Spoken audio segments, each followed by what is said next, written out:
कापसासारखी मऊ लुसलुशीत, जाळीदार आणि पावासारखी ब्रेडसारखी फुगलेली आंबोळी आणि सोबत चमचमीत उसळ.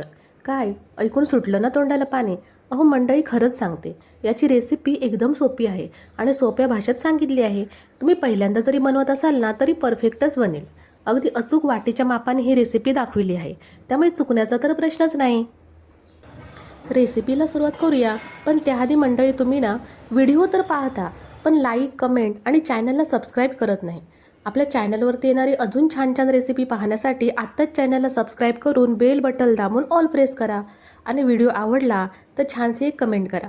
चला रेसिपीला सुरुवात करूया. सर्वात पहिले आपण या आंबोळीसाठी लागणारं डाळ तांदळाचं प्रमाण बघू, कारण हे जर प्रमाण तुम्ही बरोबर नाही घेतलं ना तर आंबोळीसुद्धा व्यवस्थित बनत नाही. तर यासाठी 1 वाटी जर उडदाची डाळ घेतली ना तर त्यासाठी 3 वाटी हे तांदूळ घ्यायचे. आता हे तांदूळ तुम्ही रेशनचा तांदूळ किंवा मसुरी राईस किंवा कोणताही जुना तांदूळ तुम्ही वापरू शकता.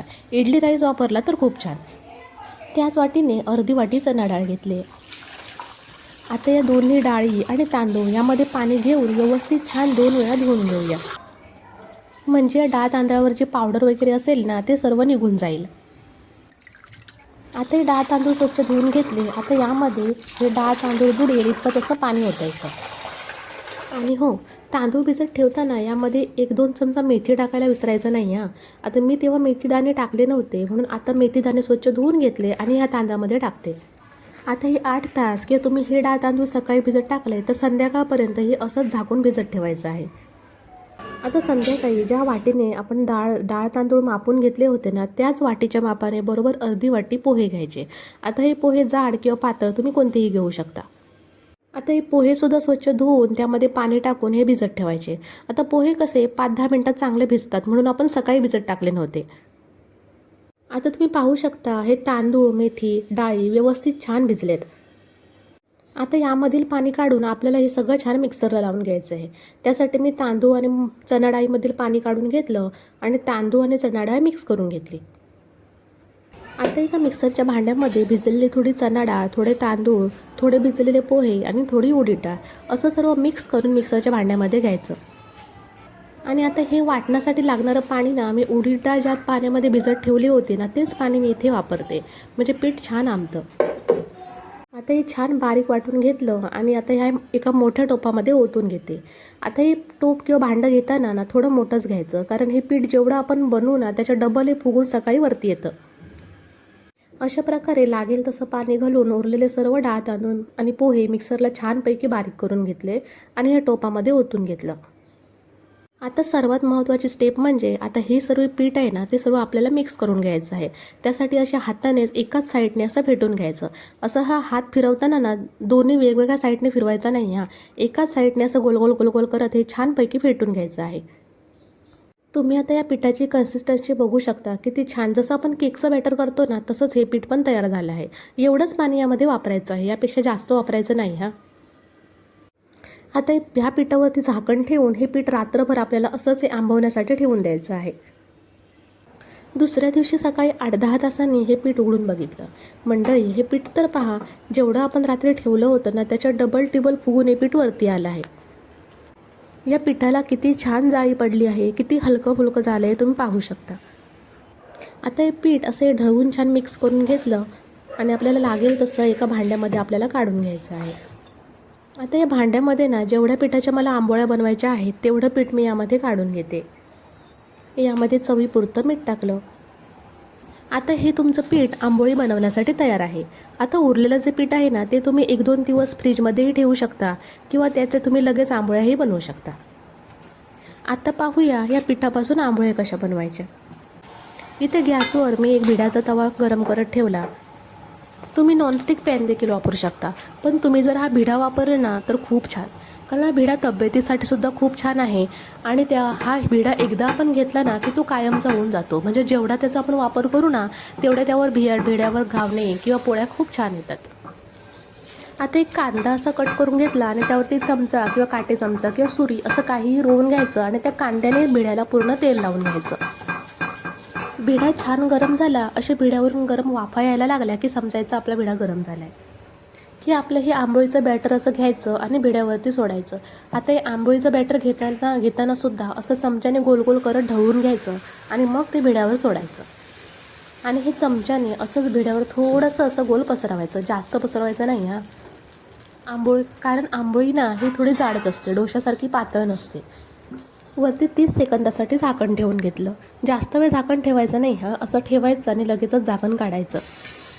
पहा तर मंडळी किती सुंदर जाळी पडली आहे.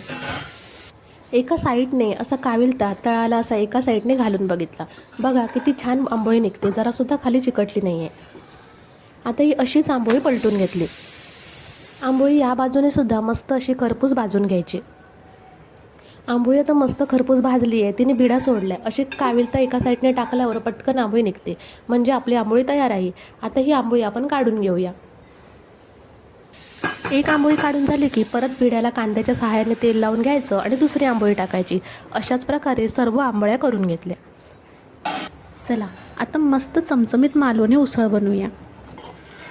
खरं तर या आंबोळीसोबत ना मालवणी काळ्या वाटाण्याची उसळ एक नंबर लागते. पण इथे ना आज मी तुम्हाला हिरव्या वाटाण्याची उसळ बनवून दाखवते. पद्धत रेसिपी अगदी सेम आहे, फक्त काळ्या वाटाण्याच्या जागी मी हिरवे वाटाणे वापरलेत.